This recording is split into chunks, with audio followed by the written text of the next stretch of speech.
Yeah, 20 to 5 tomorrow. I don't know about you, but I reckon this lot from Salisbury, the Dungeoneers called Ben, they've got to level 3. I reckon they stand a better chance than most so far to actually succeed where so many have failed. I've got a good mind to have this standing by for tomorrow. Could be hot stuff. Nightmare tomorrow, 20 to 5. Now bad influence.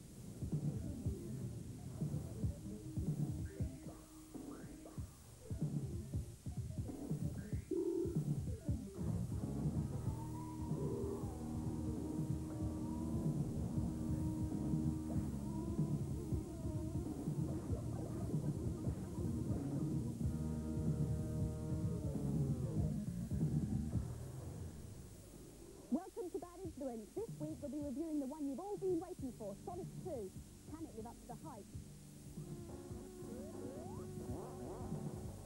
I'm Z Wright, and I'll be reporting from America on all the latest games, equipment, and news.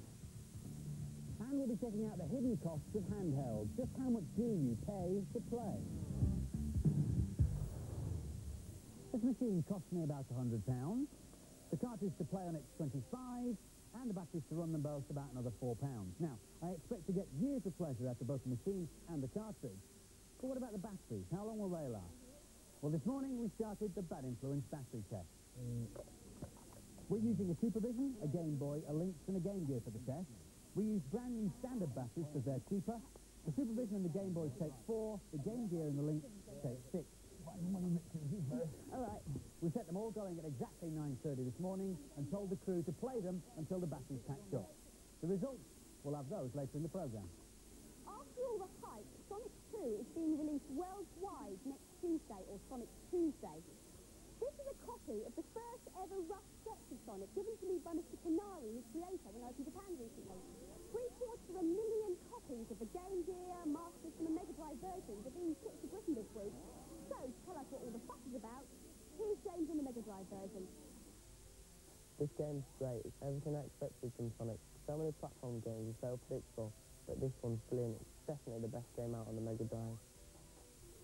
At first, Tails really bugged me. You tried to shake him off, but once you get used to him, he's great. He's an ally and not an enemy. It's amazingly clever how they've done this to create a second character which follows you around. This is a great bit. The animation that's gone into this is fantastic. This level's great. Just look at the background. It's called the Casino Night. I think it's set in Las Vegas. It's a brilliant idea for a game. It's like it's trapped in a giant fruit machine.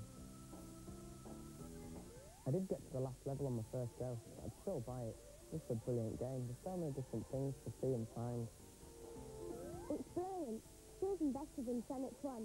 I like the full-play game because you can play with your friends instead of them just sitting there watching you. This isn't my favourite sort of game, but it's very well programmed and there's some great ideas in here. Tails gets on my nerves a bit, but I'll still definitely buy the game. And so the final scores for Sonic 2. The boys gave it 5 out of 5, and the girls were equally impressed. 5 out of 5 from them too. It lives up to the hype. Steady there, Spikey. Hello there, slimy Furtless. I'll finish my Sonic by numbers kit later. My first triumphant feat today is for Pinball Fantasy on the Amiga. First, load the table that you want, and then, to get extra balls, type in extra balls. Extra balls. You now get 5 balls instead of 3. Then, to keep the balls in place, even when you've been totally incompetent with the slippers, don't type in balls in play, because that would be useless. Instead, type in digital illusion. Obvious or what? Right then, Spikey, hold still. If I say virtual reality to you, I bet this is the image that springs to mind. In full immersion, VR can be a lot of fun, and we'll be looking at the latest games as the series goes on. But there is another kind of VR which doesn't involve a bulky headset. This is a desktop VR system. This flat screen is a window in on a virtual world. This world was designed for the police. It's a recreation of a road traffic accident. And you can see the green car crashing into the red car. But you can replay that as often as you like. Look at it from different angles. And there it's about to crash. I like this view. It's the view that the witness would have standing in the phone box across the road. But as well as that, you can use this input device known as a Spaceball, to move anywhere you want, to see the accident from any perspective you like. You can move it up and down and forwards and backwards, all by just exerting pressure and pushing and pulling. And it gives you as much control as you like, and you can rotate it and generally see the scene any way you want. Although if you do push it a bit too hard, it does tend to go wild. This underwater world trains people to operate remote-control submarines round oil platforms. And there are lots of other applications for desktop VR. For some tasks, it's far more suitable than the immersion system. The pictures are better, and of course you don't need to wear a helmet. Andy's been to meet a group of children in Nottingham who have a special need for this system. Here we are, madam. Lunch is served. They say one of the most frustrating things about being disabled is that people have to do things for you. You don't have control over your own world, and it's a problem that Ruth and all my mates here have to face every day. This is the Shepherd School in Nottingham. Many of the children who come here are physically disabled, and all of them have learning difficulties. For every pupil here, this world is a constant challenge. So imagine a world where you could explore things properly despite your disability. A world where you could go wherever you like, as fast as you like, with complete freedom. Welcome to that world. This is a virtual reality system which has been specially developed for the children here at Shepherd School. Wow. It offers a chance to move about in a way that many of these children have never experienced before. The tiniest movement on the space ball allows you to travel through the virtual world. I'll take us down the corner.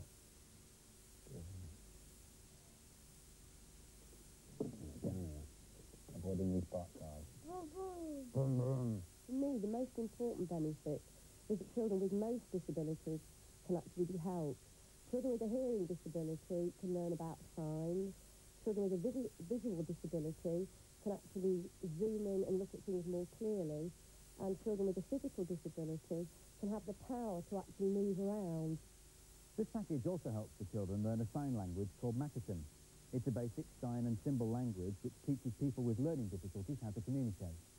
At the moment, there are only 8 Makaton symbols in the system, including ball, telephone, and car. Yeah, I know, and car. I'm very proud of me when I get it right, which isn't very often. Come on, down this corner. Cool. Can you do the hand? The system was developed by research scientists at Nottingham University, led by David Brown. We develop something, we test it on the kids, we go back, we redevelop. And what's been the most popular thing for the kids? What do you find they like the most? I think driving around the world in the buildings, stuff like that. Stuff you've seen today. Driving the helicopter, making noises like yourself. Eventually, David hopes that the children will be able to use the system without adult help. Some of the older pupils are already good enough to teach virtual learning to their friends.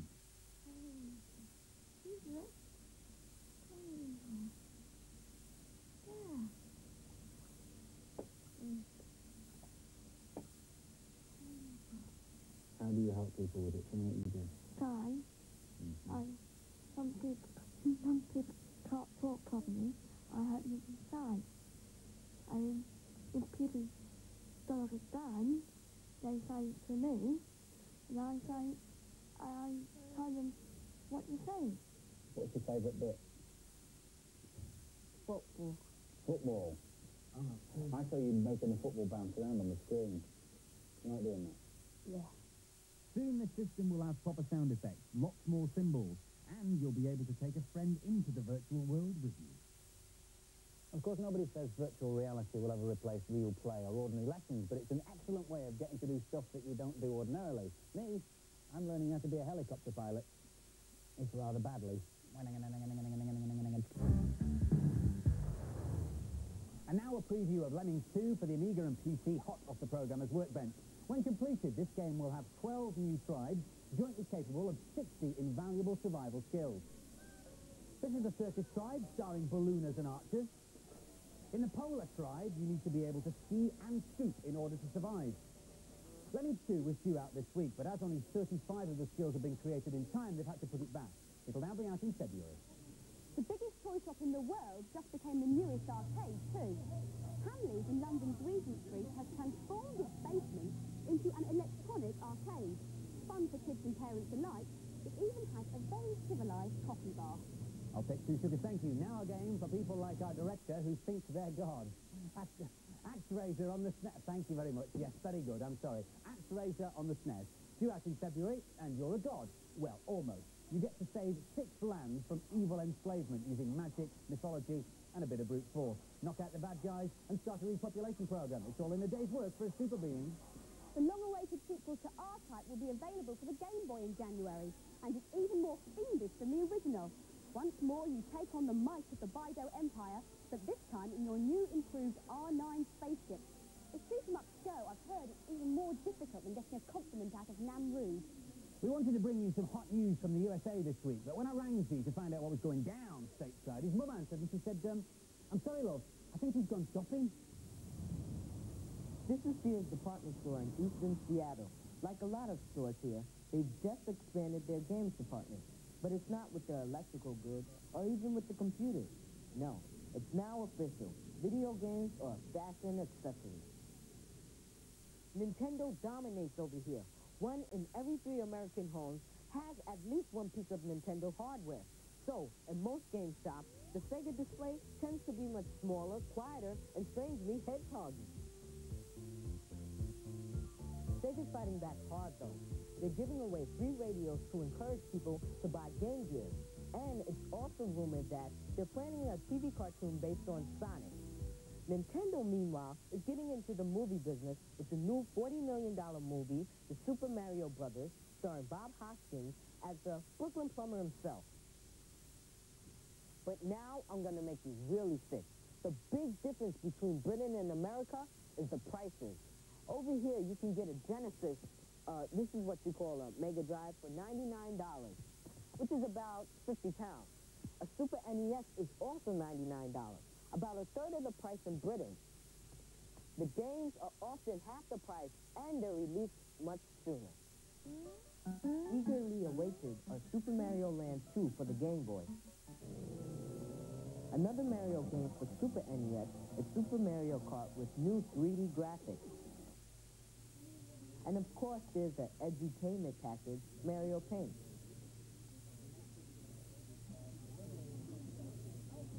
For the Sega Genesis system right now, the big hot games, we've got a couple of new releases. Kid Chameleon is a new hot game. Ferrari is a new game also. And of course, Sonic the Hedgehog continues to be their, #1 seller. Finally, a word of warning. If you're lucky enough to come to America for a vacation and fancy stocking up on cheap games, be careful. Most Sega games will work on British kits, but the only Nintendo ones that will are Game Boy games. Oh yeah, by the way, don't buy this. It was Nintendo's attempt to attract more girls to buy games. Barbie, brilliant. Not. Aha! Remember this moment, Bertness. I've just finished my time machine. When I flip this switch, time itself will run backwards. Which reminds me, here's a sheet for Back to the Future 3 on the Mega Drive. Simply, pause the game, then hold down A and press up, down, left, right to skip levels. And now, to test my time machine.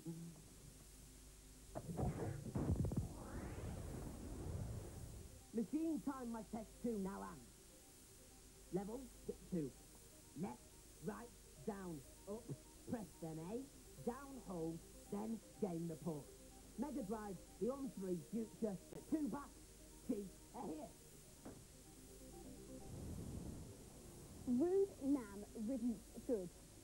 Now for the results of our battery test. Remember, we've been playing the machines continuously since 9:30 this morning.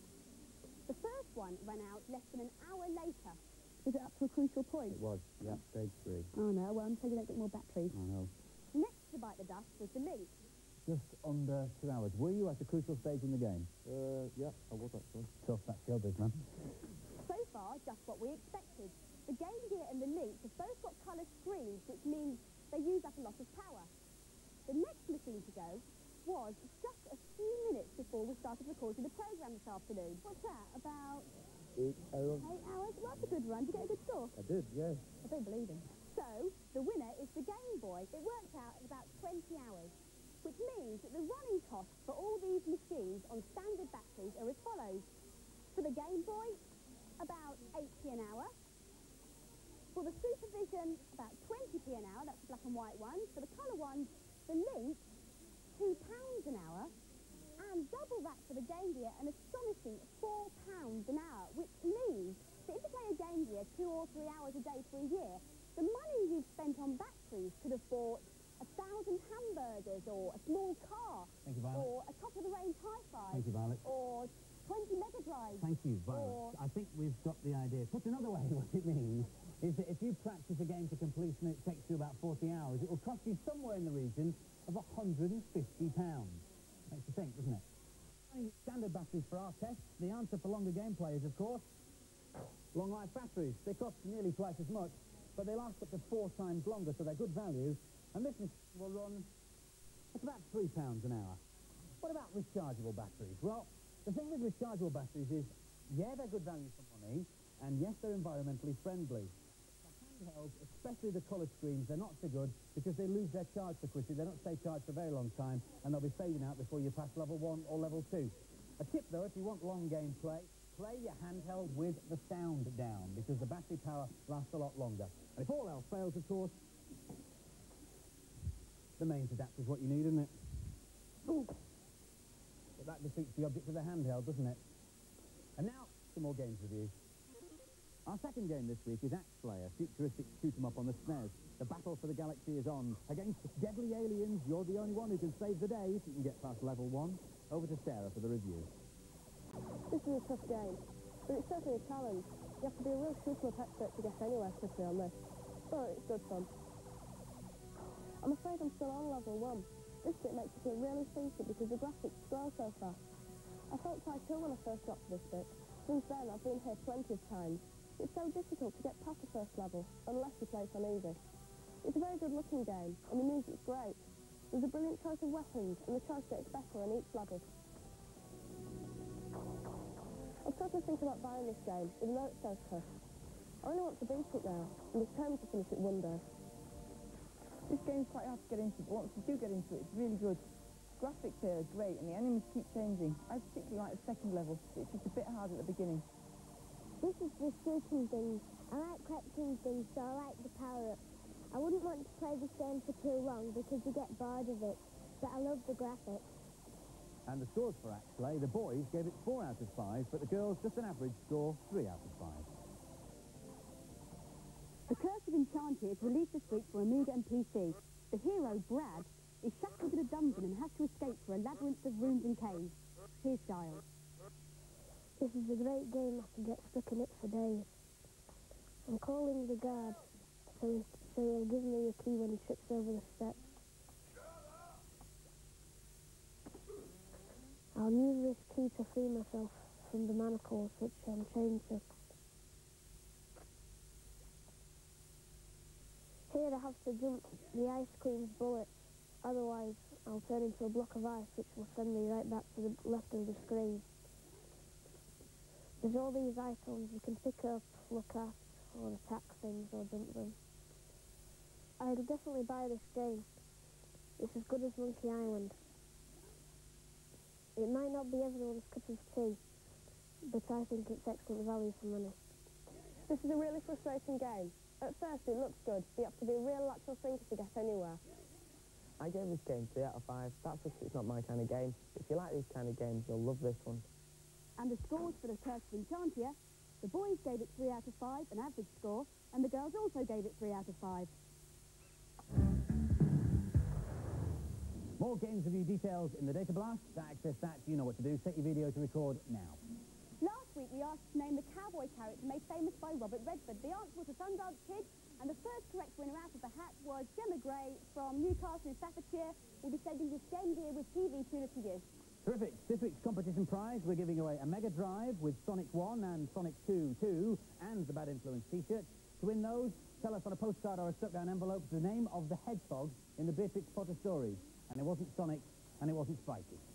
Answers to be marked competition, and to reach us by no later than next Monday, and the address is coming up at the end of the Data Blast. Don't forget, by the way, the Bad Influence magazine. It's full of information and behind-the-scenes gossip, especially look about Violet Berlin, so I recommend that you get it. Don't do that.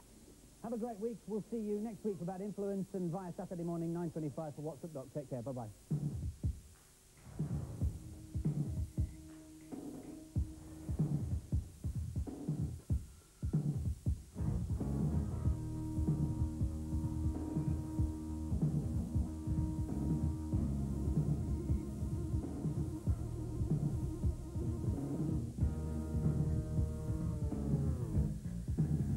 bit peckish.